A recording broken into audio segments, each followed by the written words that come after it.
Welcome to the Backyard Bounty Podcast from HeritageAcresMarket.com, where each week you'll be hearing inspiring stories and educational interviews with expert guests to help your hobby farm thrive. And now, here's your host, Nicole. Hello, everybody, and thank you so much for joining me for another episode of Backyard Bounty.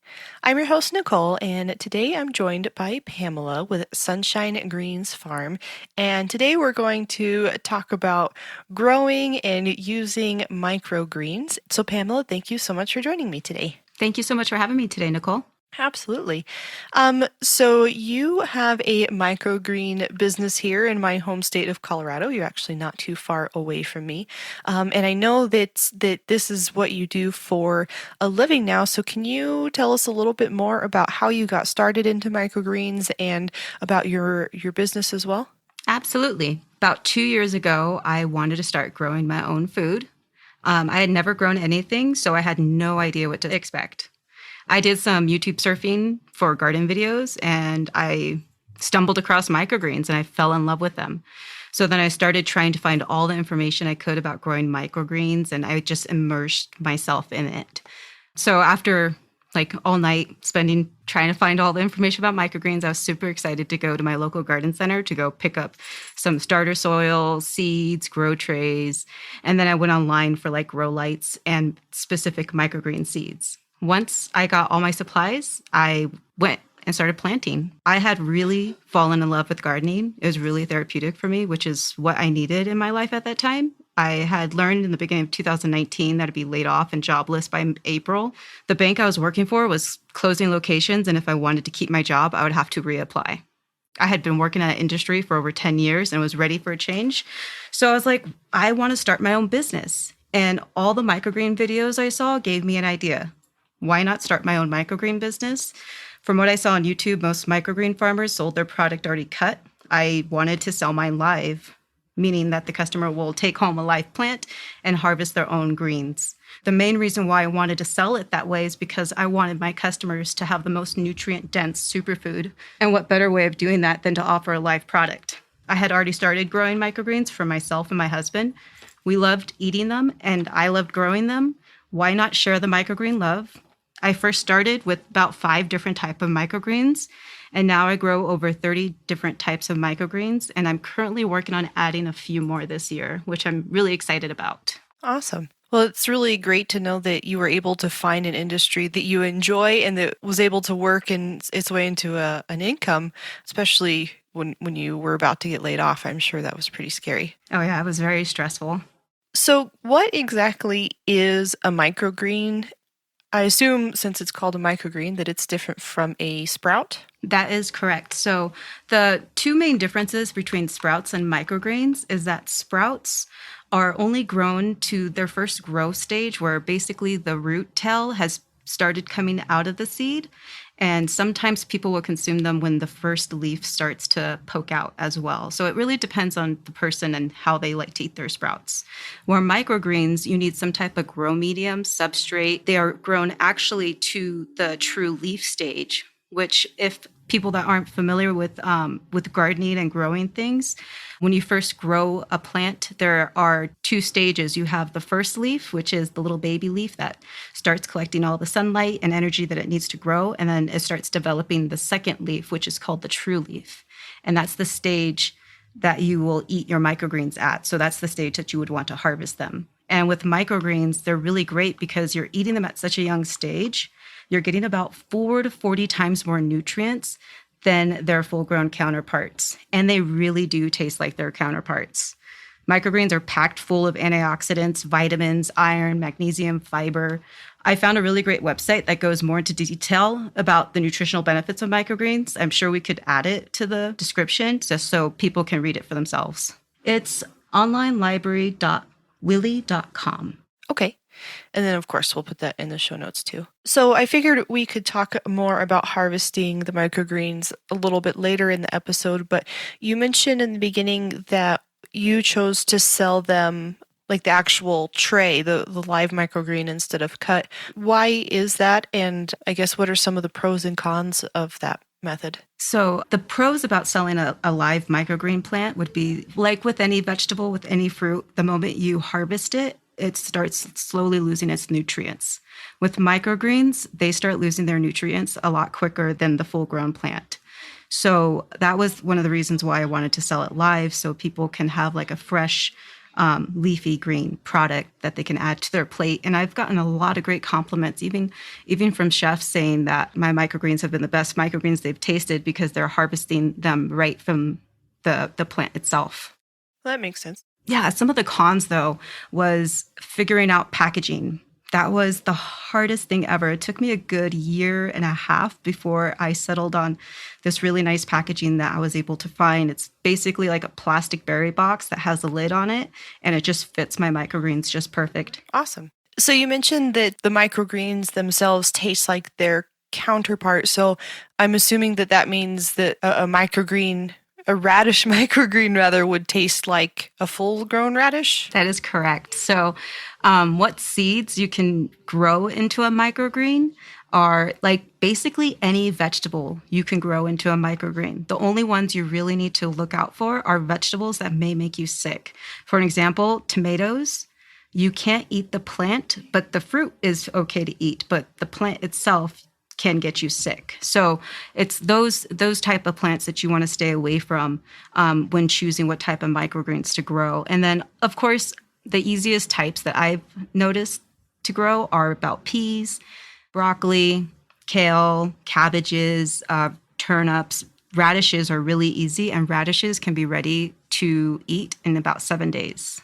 Wow, that's really fast. Yeah, it's super fast. It's one of the fastest growing ones. So how do you actually grow the microgreens? Because I know that I've seen some things like with sprouts, and I've sprouted things for my chickens, and that's just, you put it in a mason jar and change the water out and that kind of thing. But you mentioned that you actually went to the garden store and got trays and soil and everything. Mm-hmm. So with microgreens, they're pretty easy to grow. You just need to have like a food safe container of some sort. It's really easy to start growing at home. You really need some equipment and planning. So the first thing you want to do is to plan where you will be growing your greens. I recommend growing indoors. The temperature of the space should be between 70 to 80 degrees with humidity no higher than 45%, which should be easy in Colorado. You probably would have issues of not having enough humidity here, but I don't have that issue because my room is a little greenhouse now. You want to check your grow space and see if you have enough natural light. If not, then you may need to get a grow light. I use T8 LED lights. Microgreens don't necessarily need a full spectrum grow light, but if you already own one, they will work just fine. The next thing you want to do is figure out what you want to grow in. You can grow in just about anything as long as it's food safe. I follow a lot of microgreens groups on Facebook, and I've seen people grow in coffee mugs, egg cartons, plastic liddicks, clamshells, and takeout containers. The traditional garden trays are the easiest ones, or like seedling starting trays, because usually you can get a couple of them in the same size. Ideally, you want to have 3 containers of the same size. You want to have 1 with holes and 2 with no holes. If you are being creative and you're not using a garden tray, you can make your own holes in the container. You just want to safely do it. Don't stab yourself, please. And then the next thing that you're going to want is grow medium. Me personally, I love coco coir. Coco coir is like peat moss, but instead of wood, it's made with coconut husks. It's really clean. It has great drainage. You could use potting soil, but it's not my top choice. The thing I don't like about it is that you get these large chunks in your grow medium, and that's not a conducive growing space for your microgreens. And for a business perspective, I needed to have a soilless medium so chefs can keep my live microgreens in their prep sprays and harvest them as they needed them. Also, potting soil will most likely have some type of compost in it, which isn't a bad thing if you're okay with compost being nearby your microgreens. So is there a reason that you wouldn't want the compost with your microgreens? The problem with having compost nearby the microgreens is that you're already eating a young plantling, and if that compost hasn't fully broken down, there may still be pathogens in it, and you don't want that translating into your young crop. Like full-grown plants, they are grown to their full adult stage, and so they've already built up those resistance to certain pathogens, where your young microgreens may not be able to fight off those pathogens, and you don't want to eat those on your dinner plate, really. Gotcha. So then what about like fertilizing or other nutrients? Do you use anything like that? I do. I use a light organic liquid fertilizer that I only use to bottom water my plants. So it's only in contact with the soil and the roots at the bottom. So it just sucks up all that nutrients and adds more nutrients into the microgreens. It's not needed. I like adding it. I noticed that it really changed the flavor to my greens when I added it and when I didn't have it. It kind of gave them a little bit more of a strong flavor. So that's why I do it. But it's not necessary. You can still grow them without it. So you mentioned that having the compost with your microgreens and that kind of pathogen potential.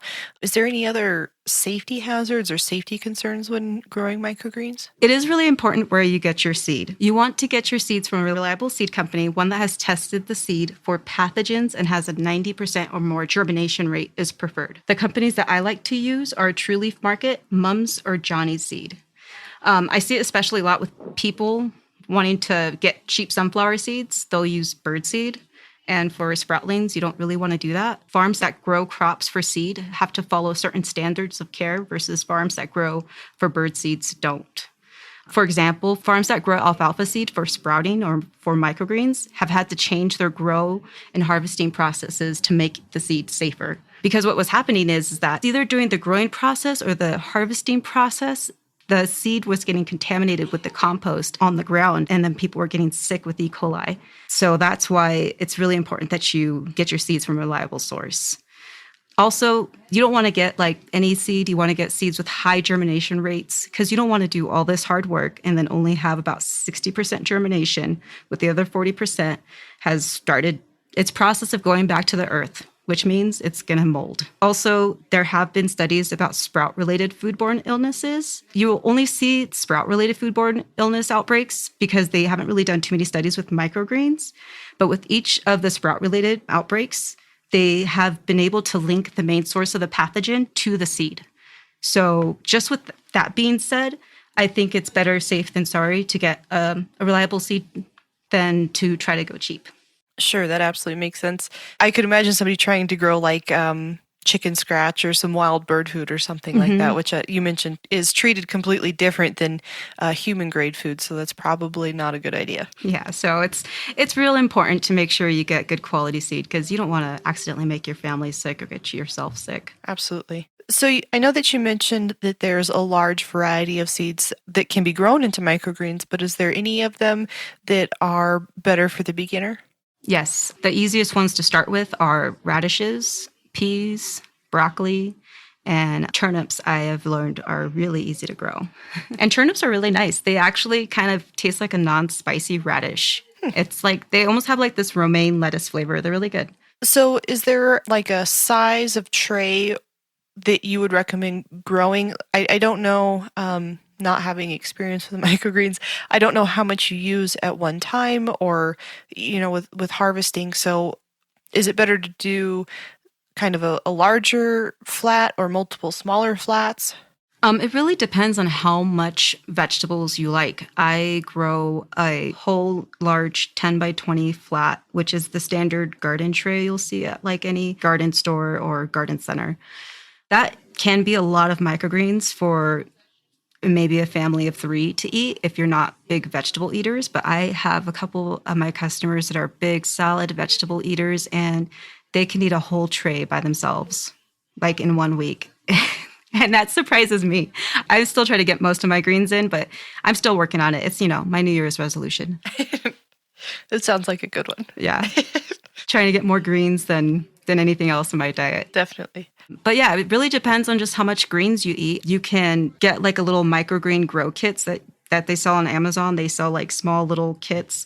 I also sell grow kits too. And my grow kits come with the grow container you need. It's just a small little plastic container that's good for a little starter kit that people can dabble with, see if they want to put in the full investment of getting larger trays and things like that.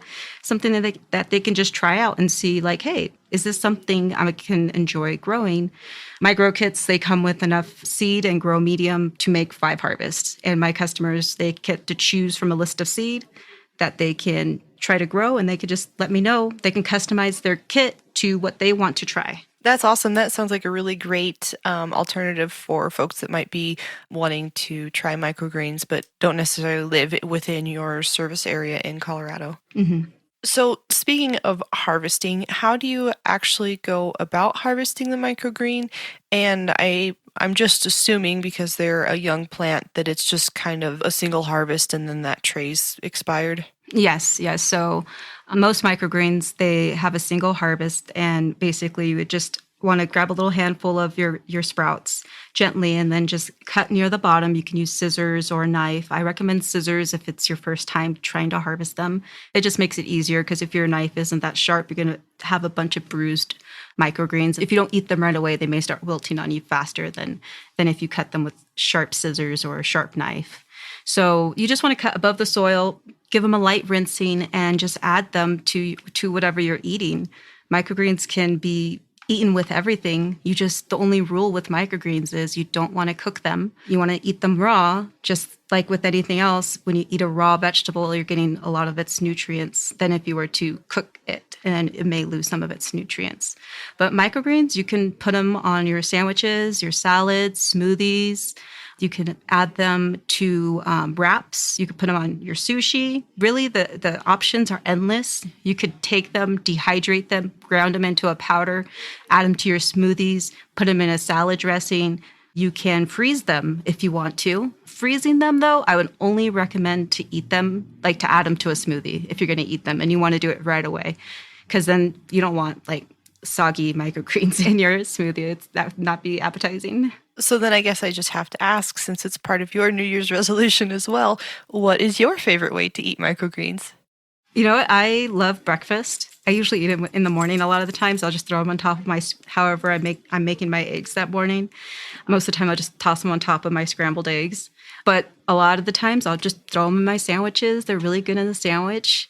I'll quite literally just make myself a microgreen salad. So I'll just cut a whole bunch of microgreens and just add them to the side of my plate and then just eat them with whatever I'm eating. I try to go for vegetables that would go with whatever I'm eating. So like if I'm making like chicken Alfredo, I'll try to get some broccoli microgreens ready for it so I could throw some broccoli microgreens on it.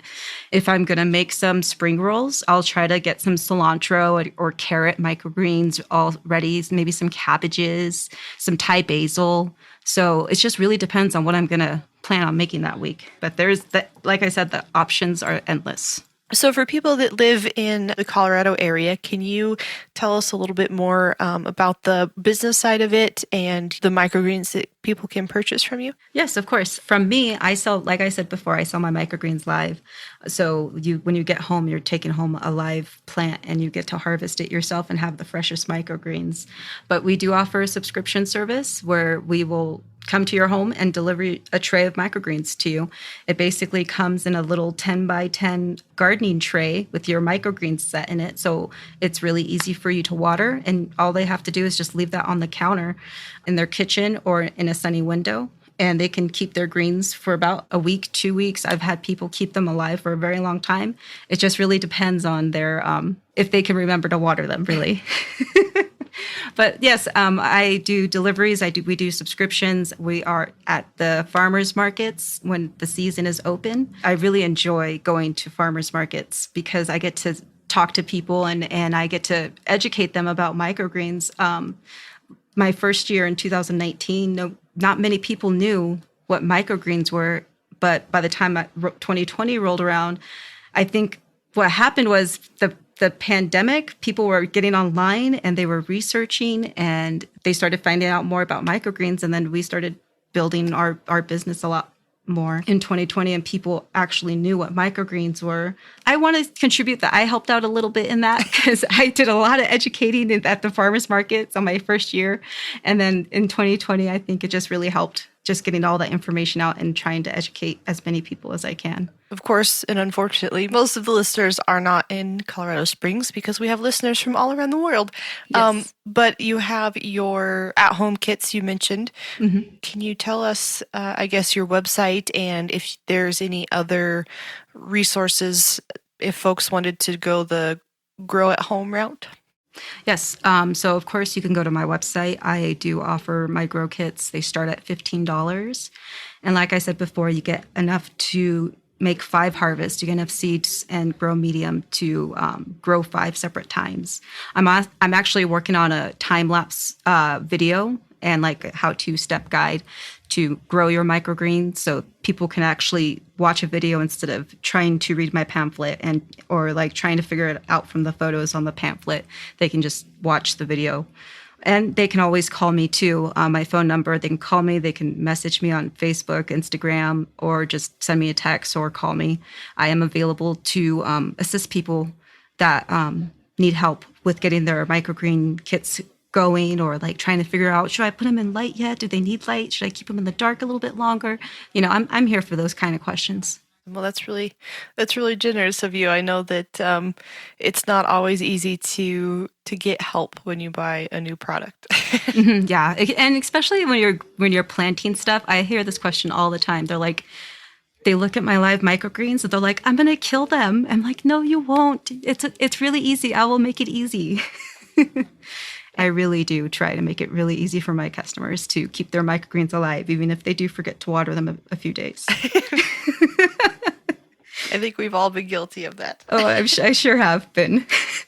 Well, Pamela, thank you so much for sharing your time with us today. I really appreciate you taking the time out of your day to share microgreens and more about your business with us. And thank you so much. Of course. And for those listening, thank you so much for joining me for another episode of Backyard Bounty, and we'll see you again next week. For more from Backyard Bounty, text the word podcast to 719-292-3207 or visit heritageacresmarket.com/podcast. See you again next week.